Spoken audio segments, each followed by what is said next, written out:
Hello guys, Malfunction Face again. Here's another video of Battlefield 1 gameplay. As you can see, it's Empire's Edge Team Deathmatch. So basically today, I didn't really talk about the lows in my life in my depersonalization video, and I thought that might, you know, it might help help understand the type of shit I was going through, and it might resonate with you. You might find some comfort in the fact that I went through something quite similar to you. So basically it started off, as I said, I think year 9, year 10.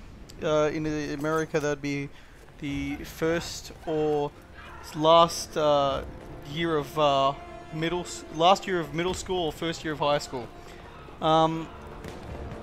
Yeah, it just, a lot of things were going on, a lot of things were happening.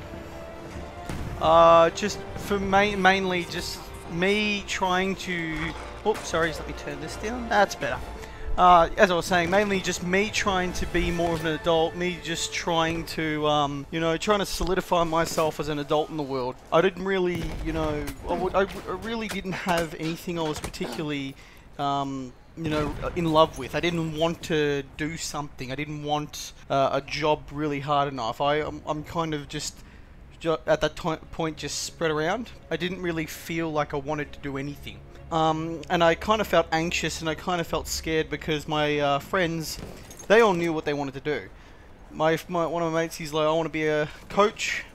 The other one goes, I want to be a artist, or I want to be an architect.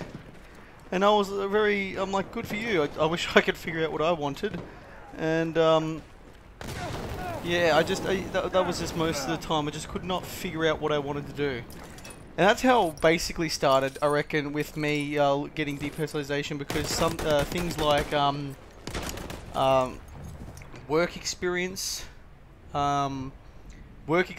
definitely made me a bit more anxious, because the idea of going into a job and stuff like that and having to have all these responsibilities on your shoulders was a bit daunting. But I thought, you know, you gotta try some things, you know what I mean? It was that, and I was near 16, so when in Australia, when you're 16, you start going through the little, you know, rites of passage. You start getting your learners, you start, you know, taking on a part-time job and such forth, so on.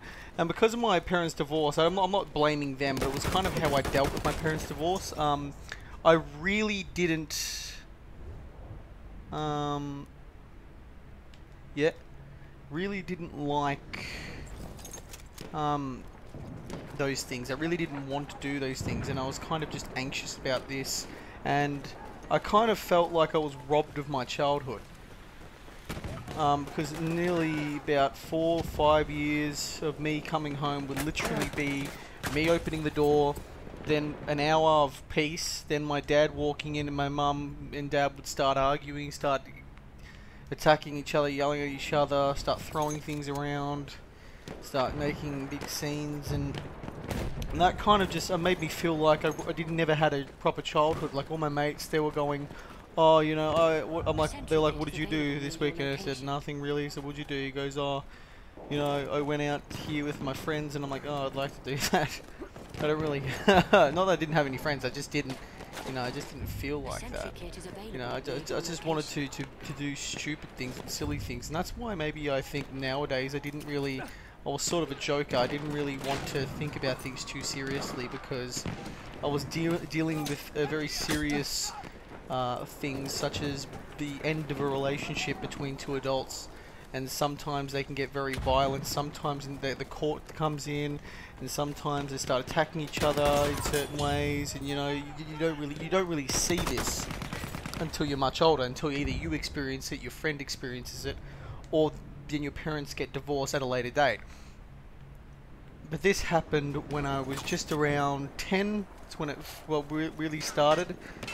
They really started going at each other around that, around then. Yeah, it was a combination of that, you know, the me getting my license, me feeling sad that school's almost over and I wouldn't see my friends, and still didn't know what I wanted to do with my life. Me feeling like I was different, like I was weird.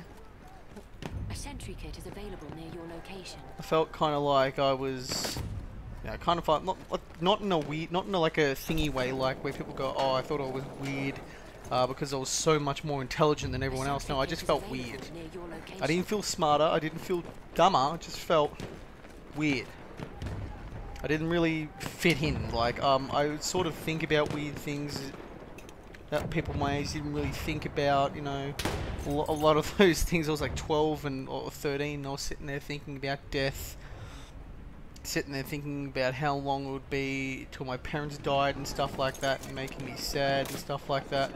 And God, I'm doing terrible. Yeah, I just that oh, sorry, I kind of lost where I was. Halfway there. You need to push harder. Sorry, it's kind of hard to talk about. Yeah, just because of all those things, it really triggered how, like, what happened with me. It really triggered it. I don't like using the word triggered because it's gotten some bit of negative press recently, but yeah, it did trigger it for me. I didn't feel this way before, and then now I felt different. The way, the bad parts, as I was saying, were that when I was, you know, around 16, 17, I think 15 as well, I felt like every day I woke up, I felt like a zombie. I felt like there was nothing I really gave a shit about. There was nothing I really cared about. I sort of became very, very down, depressed, at the same time anxious. Just kind of became a shell of who I was, because people who knew me before would always ask and go, man, what happened to you?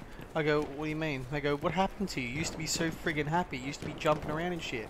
You used to be yelling and smashing shit and stuff, smashing shit together and shit.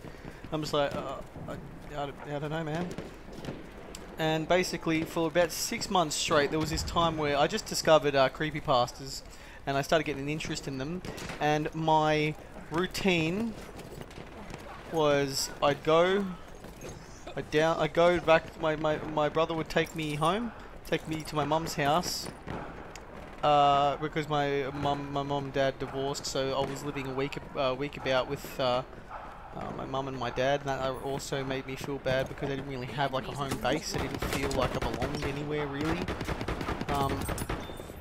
So my dad would take me home. My brother would take me to my mum's house. I'd sit there for a bit, use the internet, and then my dad would pick me up at like 5 or 6 o'clock. Then he'd take me back to his house. He'd take me back. I'd listen to a creepypasta, and then I'd go to sleep. But it was like that was the entire thing. Like when I was driving, I didn't feel happy. I felt numb. I felt ridiculously numb. I didn't feel like I wanted to do anything. I didn't feel happy. I didn't feel sad, to be honest. But I just felt more down than I was up. And I never really experienced that before. You gotta, like, a lot of people don't know, like, they've never had any sort of mental illness before, and then all of a sudden that just hits you like that, and you're just like, whoa. You're sort of looking around and just going, wow, why did this happen to me? And because it's such a new experience, and it's such a severe new experience, you start thinking that you're going to die, or you're thinking that you're crazy, or you're thinking that something's going to happen. You feel bad. There's a constant sense of anxiety, and you're just very scared about things, what's going to happen, you know. That was basically, that was one of the worst times. Basically, it doesn't seem that bad, but when literally I was sitting there and weeks just felt like hours, honestly. I didn't remember anything when I went to school. I didn't study at all. I kind of just looked at the board, never really wrote anything down, and I felt like I was trapped inside myself. Like I wanted to express myself in some sort of way, but I was being suppressed by something, myself probably. but I was being suppressed. I couldn't really find my voice. And that was the time which I think I mentioned in one of my videos that I started to get a tad suicidal. At the time, I was really anxious. I was very scared. I just kind of sat there, and I just sort of had a conversation with myself one night, before going to bed. I looked at myself in the mirror and I go, this would be so much fucking like I wouldn't have to deal with this anymore if I was dead. I really wouldn't have to deal with any of this shit. If I was gone, I wouldn't have to think about anything. Either I'd be at peace or I'd be just nothing, and I wouldn't be experiencing this. I wouldn't have to go through anything like this. And that really scared me. I'm going to mention only a little something. A person in my life, I'm not going to mention who because he or she deserves privacy. The person tried to kill themselves over something, and when that person came to my house and he was crying, I think it was one of the days where I was at my mum's house, just seeing that he tried to kill himself sort of snapped me out of it. It sort of made me think, wow, he doesn't look happy. Doesn't look like I'm talking very matter of fact. I'm not talking very matter of factly. I'm talking very, you know, unorthodox. I got a comment on one of my videos. Someone said take a speech class. I'm like, oh fuck me. I don't like talking very formally in my videos. I like talking as if I was talking to someone who's sitting in the room with me. I'm just very down to earth. I don't really care about that much thing. I don't really care as long as the message makes sense. You know, I don't really care how it's really presented. But yeah, he tried to kill himself, and I sort of saw that and went, wow, I'm not alone. He's another person. He wasn't going through the same thing I was going through. He's going something far worse. Oh, I think I dropped. Alright, it was a he. Sorry, I think I dropped a he. I'm not gonna really talk about him or anything like that, but hopefully he doesn't. I'm not, you know, saying anything bad about him. I'm just trying to mention him as a person that gave me some inspiration, because him doing that showed me that it was kind of silly to try and do that. As I was sitting there talking him out of it, I was going, wow, in one hand, I'm thinking about doing this, and this person's doing it, and I'm telling him not to. I'm being a bit hypocritical now, aren't I? And then I realised, I'm like, wait a minute, am I telling him the damaged person I am, or am I really telling him? Is the person who is actually me coming out in response to this and getting angry, almost to suggest that maybe I need to have this conversation with myself? Maybe I need to tell myself, look, mate, don't do it. It's silly, don't do it. And that kind of, creeped me out a bit. I'm like, wow, that's weird. So I took that as a sign and basically went, you know what, I'm not gonna focus on this shit anymore. I'm not gonna try and kill myself. All I'm gonna do is just try to dedicate myself to feeling better. And if I can, I'll make a YouTube channel. Even I don't care if I get like 10 subscribers or anything like that. I don't care, but as long as it tries to help some people, you know, as long as I try to help some people, I can sleep better at night, because I'll know that at least someone's getting some help from this. Yeah, I'm thinking about wrapping this video up.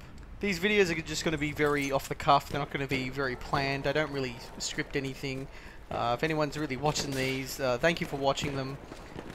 If you please subscribe if you haven't subscribed, and stay tuned for more anxiety-related stuff, more depression, more depersonalization, derealization, and ways to cope with it. And maybe if you don't want to find out a way to cope with it, maybe a story about someone who has gone through it might be enough. Thank you very much. Thanks for watching.